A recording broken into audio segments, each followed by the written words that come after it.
Bonjour, bonjour, chers abonnés sur la chaîne, chers passionnés, amis des oiseaux, des canaris et des chardonnerets. Encore une nouvelle vidéo sur Canaries du 28. Aujourd'hui, comme promis, nous allons juste présenter quelques sujets, quelques mutations de la saison 2024. Et en même temps, je vais en profiter, comme je vais les attraper, je vais en profiter pour pouvoir les enregistrer. Donc cette année, j'ai fait recours en fait au cahier d'élevage déjà pré-imprimé. Donc d'habitude, je travaille avec ma version à moi sur Excel. Et puis l'année dernière, j'avais prévu celui-ci, mais comme l'année dernière, j'avais qu'un seul tour, en fait, il n'y avait pas besoin en fait de dépenser tout un cahier pour un seul tour. Donc du coup, je l'ai gardé pour cette année, où j'ai fait 2 tours. Donc ça, c'est un cahier d'élevage version UOF, mais vous pouvez trouver la même version CDE ou FFO Fédération Française en ithologique, les amis. Quand vous pouvez personnaliser vous-même vos propres cahiers d'élevage, comme je le faisais sur cette chaîne-là. Donc le nom, le numéro de la souche, numéro de souche c'est votre stam, et puis le numéro d'établissement c'est votre club si vous êtes affilié à un club. Donc il se présente sous quelle forme? Voilà, donc en fait vous avez plusieurs pages où vous avez la définition des grands-parents et des parents, et puis vous avez en fait vos tours. Donc ici le premier tour, deuxième, troisième, quatrième tour, et puis ici vous faites le bilan. Donc les dates d'accouplement, les pentes, etc., etc. Mais ce qui va m'intéresser moi aujourd'hui en fait, c'est définir les parents, donc les grands-parents, les parents, donc toujours le père, le grand-père, le père, la mère reproductrice et le père de la reproductrice et la femelle reproductrice. Pardon. Donc c'est ça, papa, maman du père, papa, maman de la mère. D'accord? Et puis là vous avez les 4 tours. Ce qui va m'intéresser c'est juste les numéros de bague, les mutations des parents plus les numéros de bague des jeunes. Et puis vous avez la même chose en fait sur plusieurs pages. Voilà, donc à savoir qu'il n'y a pas vraiment d'année. Quand vous achetez ce genre de cahier, vous pouvez l'utiliser en 2024 comme vous pouvez l'utiliser quelques pages plus loin en 2025, etc. etc. D'accord? Et donc le deuxième en fait registre, c'est plutôt le registre pour les oiseaux dits non domestiques. Vous le connaissez, on en a déjà fait quand j'ai vendu des classiques porteurs, on en a déjà fait la présentation. Donc cette fois-ci il est sous forme d'un petit cahier, donc vous connaissez déjà le document. C'est juste en fait une attestation de cession, et c'est ce qu'on appelle le registre entrée-sortie chez les éleveurs capacitaire. Donc vous marquez toutes les informations des oiseaux phénotype sauvage qui sont soumis au certificat de capacité et une autorisation d'ouverture d'établissement, leurs origines, l'espèce, d'où ça vient, justificatif, ça peut être la cause de la mort, comme ça peut être en fait une vente, une acquisition d'un autre capacitaire, etc. Et en cas de contrôle, vous devez le présenter pour les éleveurs capacitaires pour connaître en fait l'origine de vos ancestraux au phénotype classique.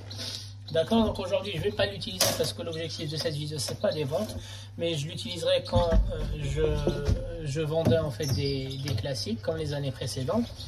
Et donc aujourd'hui c'est uniquement pour chaque niché que j'ai eu en fait, je vais vous rappeler les parents, on va voir les mutations et je vais en profiter pour pouvoir marquer les numéros de bague les amis. Donc restez avec moi, à tout de suite.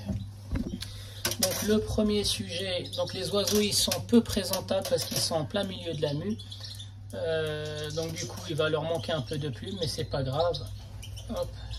Je vous présenterai après la mue en fait l'intégralité des oiseaux. Donc là il s'agit en fait de l'agate satinée, donc ça peut être un mâle comme ça peut être une femelle. Donc le papa c'est de l'aminé porteur, aminé tête blanche, porteur d'agate satinée, et la maman c'est une agate satinée tête blanche jaune. Donc voilà, donc ils m'ont donné des aminés porteurs d'agate satinée et des agates satinées. Donc celui-ci peut être un mâle comme il peut être une femelle. Voilà, donc comme il est un peu déplumé, donc toutes ces plumes qui sont de mauvais aspect, de mauvaise hygiène, en fait elles vont se perdre pendant la mue et ils auront des beaux plumes. Ok, donc ça c'est parents porteurs de lutino. Donc lutino, pardon, c'est pas lutino, la bonne appellation c'est de l'agate satinée ou du satiné dilué. Donc les yeux rouges, les ongles de couleur claire, Et puis ça c'est une bague, j'ai utilisé, en fait moi j'ai utilisé un mélange de bagues UOF et CDE. Donc celui-ci c'est du CDE.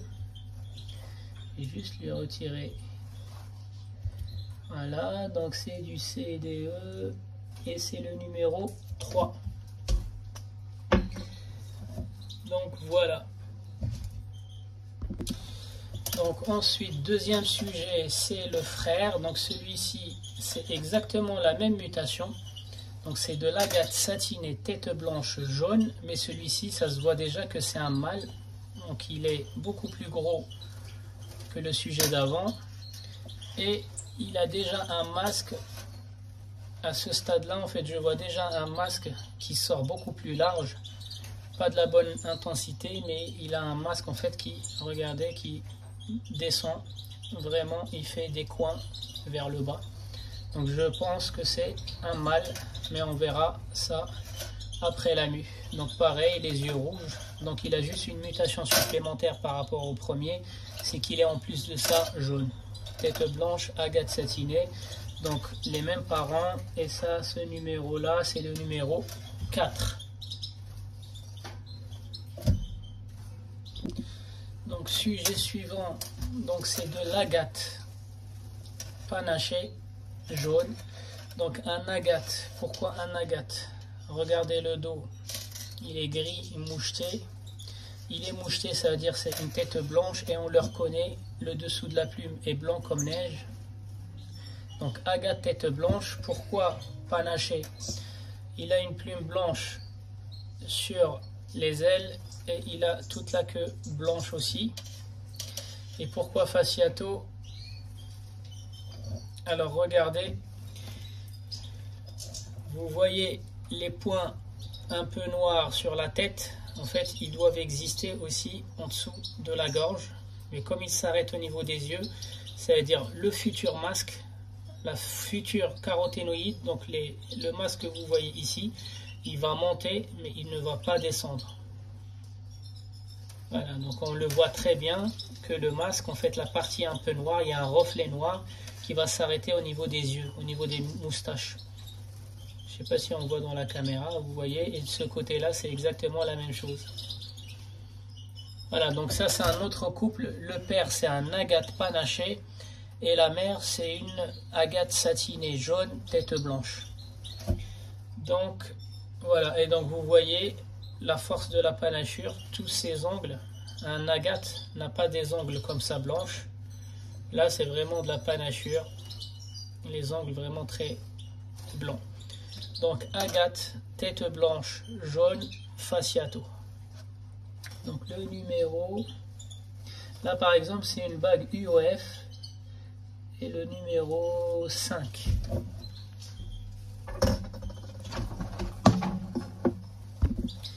Donc ensuite, les amis, on a une femelle homopastel. Donc père porteur homopastel, mère homopastel. Est-ce qu'elle est panachée ou pas? Je n'en sais rien. Pour l'instant, je ne vois aucune trace de panachure. Mais normalement, ces deux parents, ils sont panachés.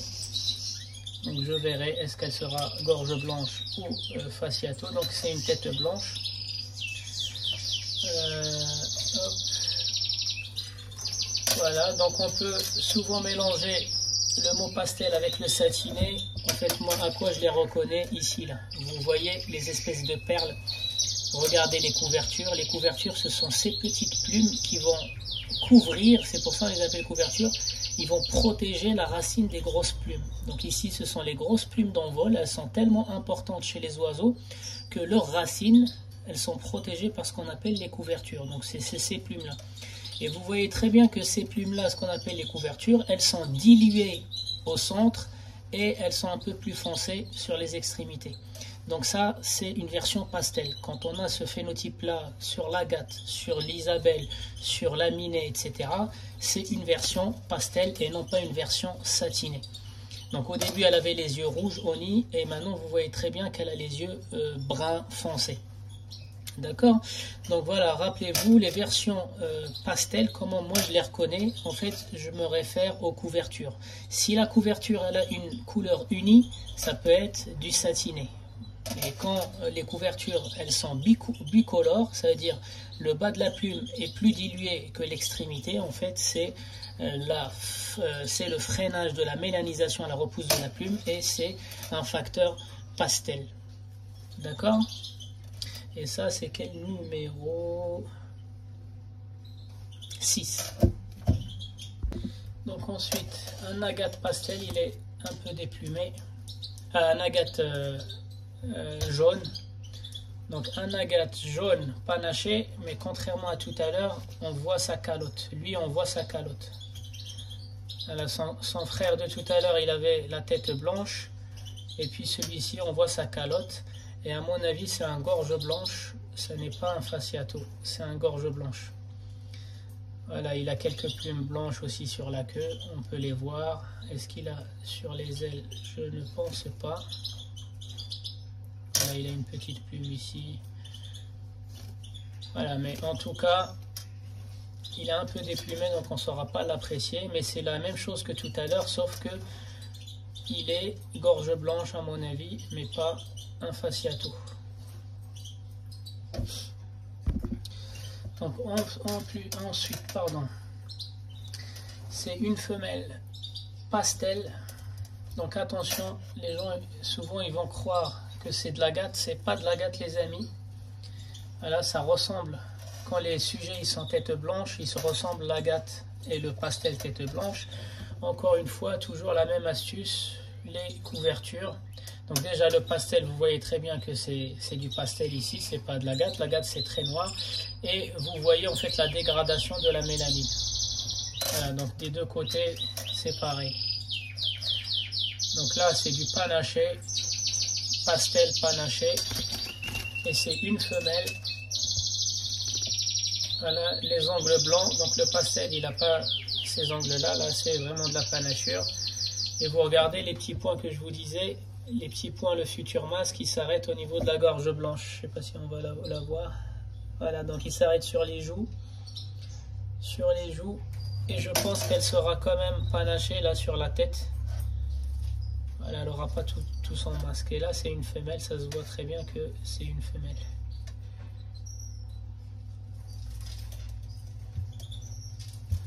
Avec la bague, ça colle. Ça colle de trop. Donc pastel, gorge blanche, panaché. Le numéro de la bague, c'est la 4. Donc ensuite, là c'est un mâle classique. Tête blanche, vous voyez très bien le dessous de la plume blanc comme neige. Je dis mâle parce que je le sens. Et puis gorge blanche. Voilà, gorge blanche. Et comme il est tête blanche, il commence déjà à avoir les poitrines un peu jaunes. Et je dis mâle en fait, c'est parce que je sens dans mes bras que c'est un mâle. Il est beaucoup plus costaud que les autres que j'attrape. Donc ça c'est du classique. Gorge blanche. Et il est porteur de mutation. 0,2. Regardez la taille.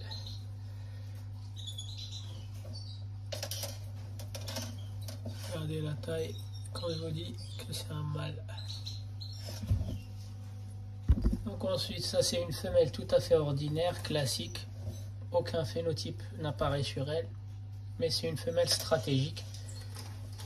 Donc les parents sont des opales et des aurora. Donc elle est porteuse d'opale, porteuse d'aurora. Donc c'est pour ça qu'elle est stratégique. Pour ceux qui veulent travailler l'opale ou l'aurora l'année suivante. Donc quel numéro de bague?